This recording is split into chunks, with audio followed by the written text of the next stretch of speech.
Olá, graça e paz, tudo bem? Me chamo Alberto, sou pastor e quero te convidar a pensar sobre uma pessoa, Deus. Você acredita em Deus? Essa resposta é muito importante, porque se você não acredita, nada do que eu disser aqui tem efeito ou valor para você. Mas se você acredita, ainda cabe uma segunda pergunta. Como você acredita em Deus? O que você pensa sobre Deus? Qual a sua concepção sobre Deus? Para alguns é uma força e não está de todo errado não. Para outros Deus é a natureza. A natureza é uma criação de Deus, não é Deus. Deus é uma pessoa, é um ser pensante, tem desejo, vontade. E isso identifica ele como uma pessoa. Nós não o vemos, mas podemos senti-lo pelo nosso espírito, porque a Bíblia diz que Deus é espírito. E essa é até uma outra pergunta que poderia ser feita. Você acredita na Bíblia? Porque a Bíblia revela Deus. Esse Deus que, segundo a Bíblia, é o Criador de todas as coisas. Fez o mundo, o universo, as estrelas, o sol, o céu, e fez a nós, né? Criaturas que lá em Gênesis vai dizer que viu Deus que era muito bom quando fez. O homem, Deus o fez também segundo a palavra, segundo a sua, conforme a sua imagem e semelhança. Não na forma física, mas na sua capacidade de pensar, raciocinar, decidir, de ter sentimentos. Então, nesse sentido, nós somos criados à imagem e semelhança de Deus. Deus nos fez, e interessante sobre Deus é que quando a gente lê a Bíblia, Deus sempre quis se relacionar com a sua criatura, com o homem que ele fez. E quando Deus fez o primeiro homem, Adão, Deus fez uma aliança com ele. Deus tinha comunhão. E a aliança que Deus fez com ele, o acordo que Deus fez com ele, não era muita coisa. Tinha seus direitos, deveres e tinha uma restrição.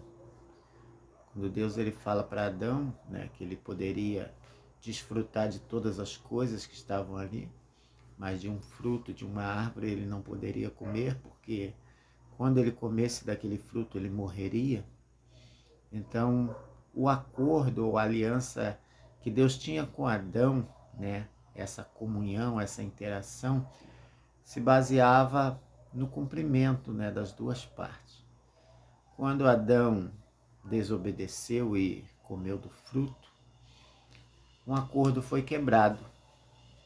Aquele combinado foi quebrado ali e a morte veio sobre o homem. Não a morte física, mas a morte espiritual. Ou seja, aquela comunhão que havia entre o homem e Deus, ela foi rompida.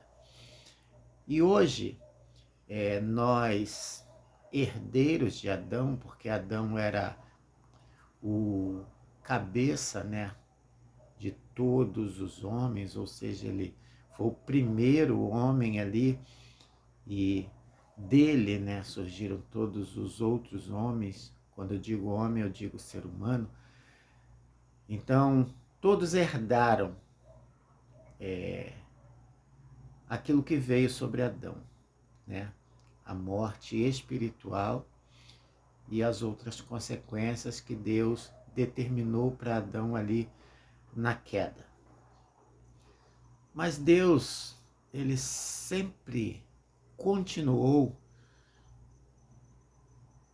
trabalhando para renovar essa aliança com o homem, essa comunhão perfeita, a comunhão espiritual que havia no princípio. E para isso, precisaria ter um outro representante, porque Adão havia falhado. E o que Deus faz? Segundo lemos em João 3,16, que está escrito assim: porque Deus amou o mundo de tal maneira que deu seu Filho unigênito, para que todo aquele que nele crê não pereça, mas tenha vida eterna.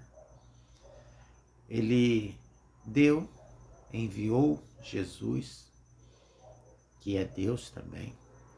Esse Deus, Jesus, veio habitar entre nós. O Evangelho de João fala sobre isso, que o Verbo se fez carne e habitou entre nós.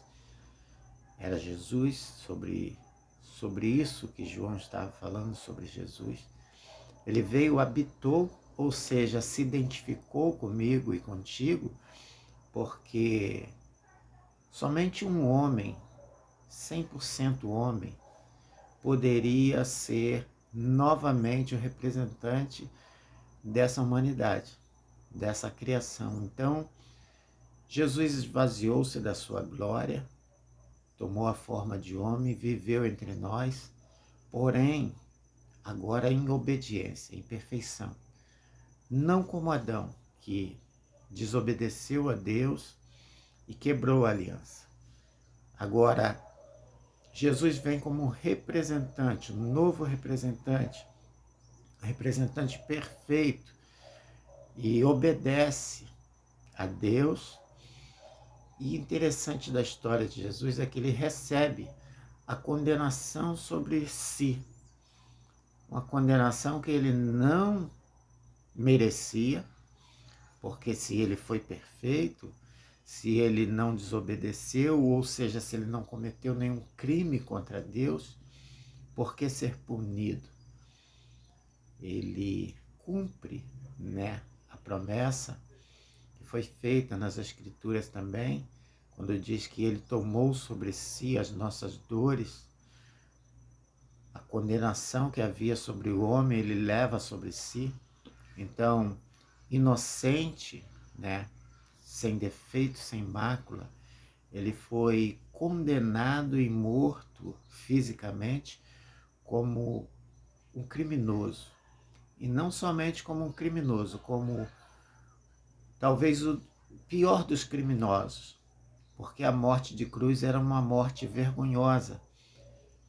Era tipo a pior morte para o pior tipo de ser humano.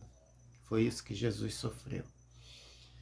E quando ele faz isso, a justiça ou o juízo de Deus se estabelece sobre ele. Toda a condenação que havia sobre o homem desde o princípio, desde Adão, até mesmo aqueles que ainda não nasceram, que vão nascer e vão pecar, Jesus recebeu naquele momento em que ele estava sendo crucificado. A justiça ou o juízo de Deus estava recaindo sobre ele e havia uma transferência. Estava acontecendo uma transferência. A condenação que há sobre o homem estava passando agora sobre Jesus. Estava sendo recebido em Jesus. E ele morreu. Seu corpo físico, segundo a Bíblia, no terceiro dia ele ressuscita. E a glória, para nós é saber que ele ressuscitou. Corpo glorificado, como está na Bíblia, prometido para todos aqueles que crerem, nos dando a garantia, não somente do perdão na sua morte, mas da vida eterna na sua ressurreição. Então, Hebreus, capítulo 9, versículo 15, fala sobre isso, quando diz: por isso mesmo, ele é o mediador da nova aliança, a fim de que, intervindo a morte para a remissão das transgressões que havia sob a primeira aliança, recebam uma promessa da eterna herança aqueles que têm sido chamados. Ou seja, todos nós que ouvimos a mensagem do Evangelho, a mensagem de salvação, e cremos nessa mensagem, cremos que ela é verdadeira, cremos que essa palavra é fiel, que é Deus falando, quando cremos que Jesus Cristo ele morreu pelo nosso pecado, nós nos apropriamos da justiça que foi feita nele, ou seja, nós somos considerados justos a partir de então. E não somente isso, nós nos tornamos co-herdeiros com ele de todas as bênçãos celestiais. Ou seja, da mesma forma que ele ressuscitou ao terceiro dia, corpo glorificado, agora não mais sujeito ao pecado, nós também herdamos junto com ele a mesma esperança de sermos ressuscitados no dia do juízo, na glória, na volta de Jesus, num corpo também incorruptível que Apocalipse descreve, que não sofrerá mais os danos do pecado aqui, pois o pecado já não existe mais para aqueles que estão aliançados com Jesus. Jesus agora, nessa nova aliança, para os que creem, ele se torna o novo Adão. Não o Adão caído mais, mas o homem espiritual, o Filho de Deus, aquele que tem a comunhão perfeita com o Pai e propicia para nós, proporciona para nós a capacidade de termos também comunhão com esse Deus, podermos chamá-lo de Pai, pois o véu foi rasgado, não há mais barreira entre nós e Deus, nós que eu digo, nós os que cremos, e temos acesso direto à presença do nosso Pai. Não é glorioso isso? Mas essa aliança precisa ser estabelecida com a confissão. Quando eu creio no meu coração e eu declaro com a minha boca que Jesus Cristo é o meu Senhor, eu sou salvo. E a salvação é essa: ter novamente uma aliança com Deus, ter a certeza de que quando esse corpo físico pecaminoso ele não mais tiver vida, a nossa vida ela já estará escondida com Deus em Cristo Jesus, aguardando o dia da redenção do nosso corpo, onde receberemos, assim como Jesus recebeu, um corpo glorificado, não mais sujeito a dores, aflições, o sofrimento que temos aqui.